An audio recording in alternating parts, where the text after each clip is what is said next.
pagi, selamat datang di bacaan hari ini, hari Minggu tanggal 30 Januari tahun 2022. Selamat datang di bacaan harian, bacaan umum untuk semua zodiak. Ambil hanya jika resonate, silakan lihat description box di bawah video ini untuk rangkuman bacaan hari ini. Ini hari Minggu, minggu depan akan ada bulan baru, tepatnya di tanggal 1, karena saya belum membuat untuk yang bulan Februari di aplikasi yang ini. Saya mengambil dari aplikasi yang satunya, ini tanggal 30, tanggal 31 ketika bulan conjunction dengan Merkurius, Pluto, dan Juno. Kemudian tanggal 1 itu adalah atau hari Selasanya bulan dan matahari conjunction, artinya bulan baru. Kalau buat Western ini bulan baru di Aquarius, buat tanggalan Cina ini adalah tahun baru. Dan di sini kalau kita lihat conjunctionnya atau derajat yang sekitarnya adalah dengan Uranus, tapi tidak berada conjunction tetapi square ya. Jadi artinya memang ini adalah tahun yang kita harus beradaptasi. Jadi kedepannya ya mulai, karena dia dibuka dengan satu aura gitu tentang perubahan yang tidak mudah karena square-nya dengan Uranus. Tetapi kalau kita mampu melewati perubahan yang dilemparkan oleh Uranus, biasanya itu memancing intelektual kita, intelijensi kita, atau kemampuan berpikir yang inovatif yang luar biasa. Oke, kita belum sampai ke sini. Itu hanya prolog dari minggu depan. Ini hari terakhir minggu ini, yang jelas ditutup dengan ketika pukul 12 siang waktu Indonesia bagian barat, bulan itu conjunction dengan Venus yang station. Dan karena stationnya dengan Uranus, dan itu terjadi lama ya. Uranus kan dia 7 tahun, 8 tahun berada di satu zodiak. Kalau Venus dalam kondisi berjalan tanpa ada retro itu sekitar kurang dari 1 bulan atau sekitar 28 hari ya kan, dia lebih dekat dengan matahari dibandingkan bumi. Kemudian kalau retro di sini kebetulan juga kita sudah mengikuti dari kemarin, itu berada di satu zodiak sampai 4 bulan ya. Jadi cukup lama berada di Capricorn. Dan di Capricorn itu buat energi kolektif ya. Jadi kalau untuk individu tergantung dari ascendennya masing-masing, dan saya tidak sedang membahas masing-masing, tapi secara kolektif itu terhubung dengan status tentang pekerjaan ya. Status dan pekerjaan adalah Capricornnya, Venusnya adalah percintaan, kenyamanan hidup, keuangan ya, area-area tersebut. Dan hari ini kan diaktifasi, bulan mengaktifasi Venus yang dialiri energi dari Uranus. Uranus adalah tentang perubahan yang tidak bisa diantisipasi, yang tiba-tiba. Uranus juga terkait dengan inovasi, perubahan yang membuat semua sistem bisa berubah. Kayak misalnya yang sekarang baru itu crypto finance ya, seperti itu adalah area yang disentuh oleh Uranus yang berada di Taurus. Taurus itu tentang keuangan juga dari situ ya, rumah keduanya tentang keuangan, tentang kenyamanan hidup. Jadi itu yang diubah. Nah, tema tadi saya sebut satu persatu, tetapi kita tidak merangkai cerita. Karena ceritanya tergantung dari orang yang mengalami dan banyak hal yang berada di situ. Jadi saya sebutkan hanya keywordnya aja. Nah, artinya memang pada hari ini setidaknya kalau kita lihat dari perjalanan bulan adalah ketika kita mampu menghayati, karena dia ketemu dengan Venus, tentang apa yang paling berharga dalam hal status keuangan dan rasa nyaman di dalam pekerjaan. Rasa nyaman plus rasa berharga kita, dihargai, menghargai ya, itu yang paling penting. Dan karena dialiri oleh Uranus, maka kayaknya kita bisa melihat lebih jeli, lebih inovatif tentang apa yang berada di depan kita. Apakah kita merasa cukup dengan apa yang kita miliki, atau kita merasa punya potensi lebih besar daripada yang kita terima sekarang. Itu yang terjadi. Dan pada saat ini bulan juga semi sextile dengan matahari, tidak digambar garisnya tetapi kita lihat dari derajatnya ya. Ini menandakan bahwa sebenarnya jauh di dalam hati kita udah tahu bagaimana kalau kita punya posisi seperti ini, kedepannya akan bagaimana. Dan apa yang harus kita lakukan kalau kita ingin perubahan. Itu yang digambarkan di atas yang saya bisa cerita dari keyword-keywordnya tadi, yang kata kunci yang ada dari setiap komponen dari simbol-simbol tersebut. Nah, kalau dari Rumi, setelah diacak, Star Mother Arrakis, be the king who has made his own kingdom, be the moon that has made her own summit. How much longer will you cuckoo like a pigeon? Empty your head of all mortal lust. Ya, kita kosongkan kepala kita dari nafsu duniawi, mortal lust, and become life without breath. Life without breath itu kan spiritual, ya. Dunia spiritual itu kan tidak hidup, tidak nafas dengan badan, ya. You will not call out for God anymore, for you have become immersed in God. Jadi dunia spiritual itu ini seperti mengajak kita berpikir secara spiritual. Star Mother Arrakis. Jadi jangan membuat diri kita dikuasai oleh kenyamanan duniawi. Dan tadi kan bulan trine dengan Uranus yang ada di Taurus. Sebenarnya kan kalau dari keyword justru itu yang paling besar. Paling besar energinya adalah ketika kita mencari kenyamanan yang paling tinggi. Kalau bisa punya mobil yang paling keren sedunia, yang kalau di jalanan berjalan itu semua orang nengok, kan pengennya seperti itu. Apa yang kita dapat? Nah, jadi pertanyaan itu yang muncul kemudian, apa yang kita dapat kalau kita pakai baju dengan harga seharga rumah? Baju aja gitu, belum pakai tasnya, belum pakai sepatu dan lain sebagainya gitu ya. Apa yang kita dapat? Jadi kayak itu yang seperti dilemparkan ke kita. Tanya lagi, kalau kita menginginkan satu hal setinggi-tingginya tinggi gitu ya, apa yang kita dapat kemudian? Nah, di sini kita lihat gambar kiri clover itu adalah keberuntungan sebenarnya ya. Kalau kita melihat gambar ini, saya ya merasakannya bahwa sebenarnya kita beruntung berada di dalam path yang kita jalani sekarang, karena kita tuh kayak diajak untuk terus berkembang. Kita tidak stuck, berhenti di satu tempat berpikir bahwa ini adalah akhir semua. Sementara nafas masih berjalan, bumi masih berputar, dan kita stuck di satu tempat. Kita pikir kita udah berada di puncak setinggi-tingginya puncak. Enggak, karena apa? Karena kita punya janji yang lebih tinggi, yaitu yang sifatnya lebih spiritual. Janji kita bukan meraup kebahagiaan duniawi sebesar-besarnya, karena itu nggak bisa kita bawa ke perjalanan berikutnya. Sepertinya itu yang ingin disampaikan. Ambil hanya di resonate.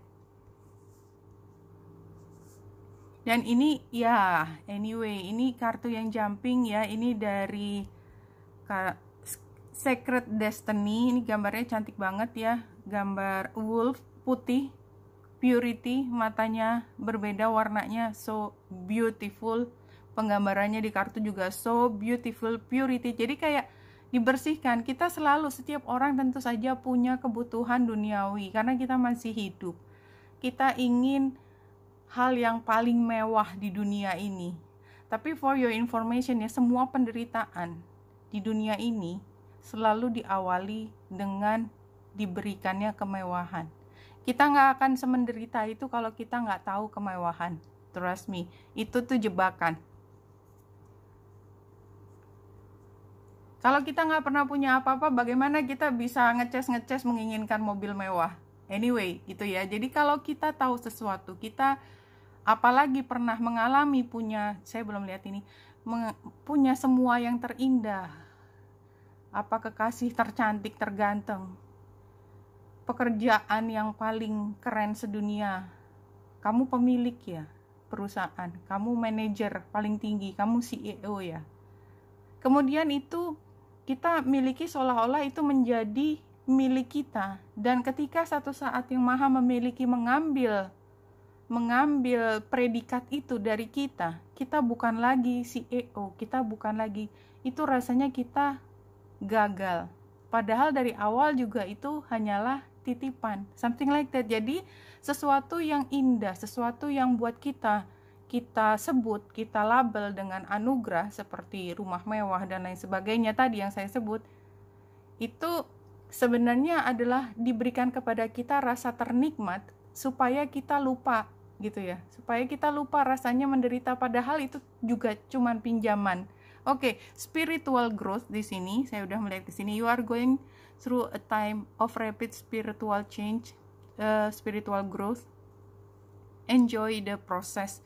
Jadi saya hanya ingin mengingatkan teman-teman semua ya, bahwa jika ada hal terindah yang kita miliki, dan ini terutama juga karena Venus retro dan ketemu banyak hal itu luar biasa berat ya, tetapi itu adalah perjalanan spiritual yang paling tinggi, yang saya pikir tuh seperti itu. Karena semua yang terindah, semua yang kita hargai, semua yang kita inginkan ya, kita dambakan, itu rasanya bukan lagi yang utama. Dan itu adalah spiritual growth. Ketika semua barang, semua keinginan yang kita dapat itu tidak lagi mampu mengisi kekosongan hati kita. Kemudian kalau kita kosong, berarti kan kita berjuang untuk mengisi, berjuang untuk menempatkan sesuatu di hati.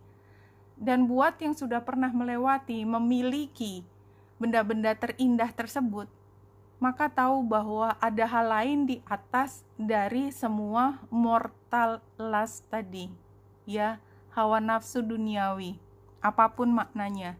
Anyway, kartunya yang keluar itu. Kemudian ada 3 kartu lagi, ini seperti biasa, masa lalu, sekarang, dan potensi ke depan. Yang masa lalunya great teacher, learn from spiritual experiences, ya. Kemudian di sini peacekeeper, let go of the need to be right, ya. Artinya kita tidak perlu menunjukkan bahwa kita tuh benar. Nggak perlu. Karena ketika kita butuh untuk dilihat benar oleh orang lain, maka kita akan maksa orang lain untuk melihat kebenaran dari sudut pandang kita. Untuk satu pekerjaan itu memang tugasnya, misalnya pengacara or whatever, yang ada hubungannya sama hukum. Tapi di dalam situasi yang lebih spiritual, kita akan melihat bahwa ketika kita mampu melihat kebenaran di luar narasi yang semua orang bisa buat berdasarkan pengalamannya sendiri, dan kita berdamai dengan kebenaran yang ada di hati kita, maka kita bisa menjadi peacekeeper.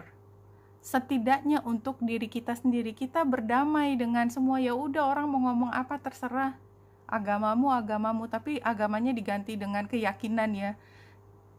Keyakinan itu sering kita pakai, bahasa Indonesia selalu dikaitkan dengan agama, padahal keyakinan itu tidak hanya terkait agama. Jadi saya hanya ingin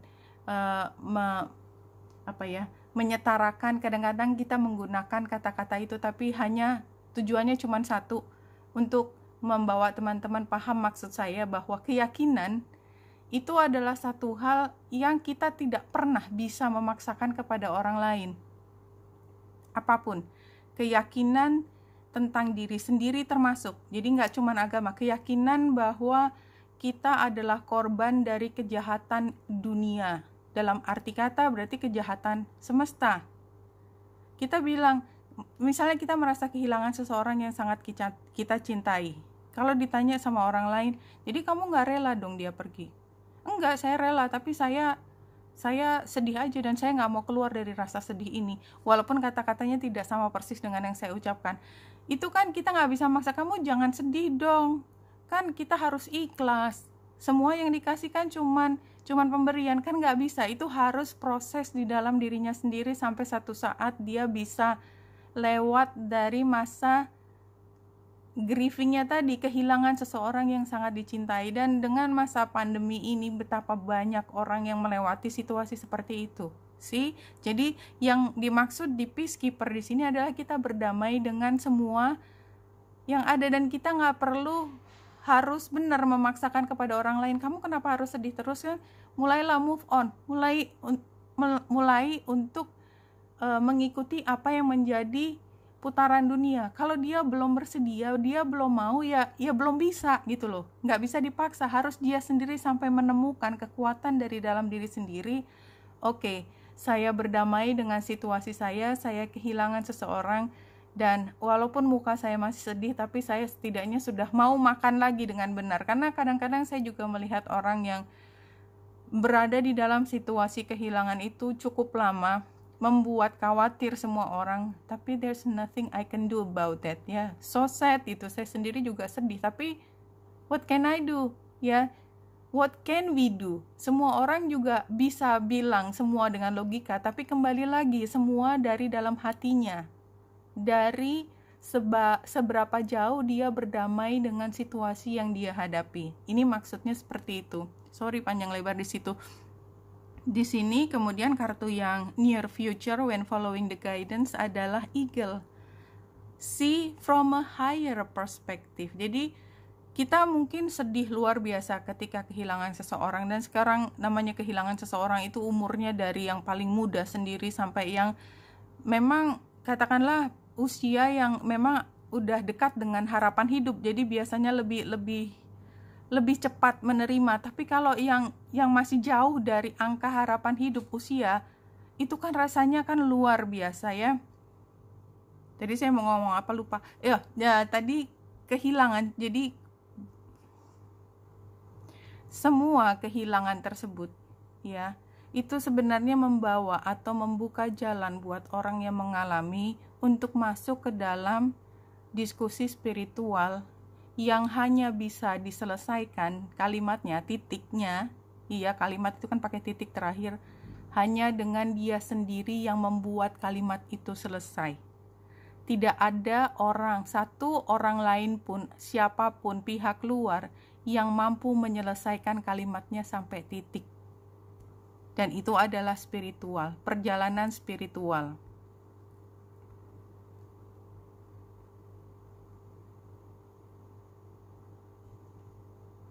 Kalau kita lihat 4 kartu di sini, kita diajak untuk bangun, ya. Dan saya yakin karena ini bicaranya dari awal adalah tentang spiritual. Setiap orang selalu dilengkapi dengan perjalanan spiritualnya. Kebanyakan dari kita menjalani kehidupan sehari-hari melihat apa yang di depan dan bereaksi, merespon apa yang ada di depan, tanpa kita melihat lebih jauh lagi dunia spiritual.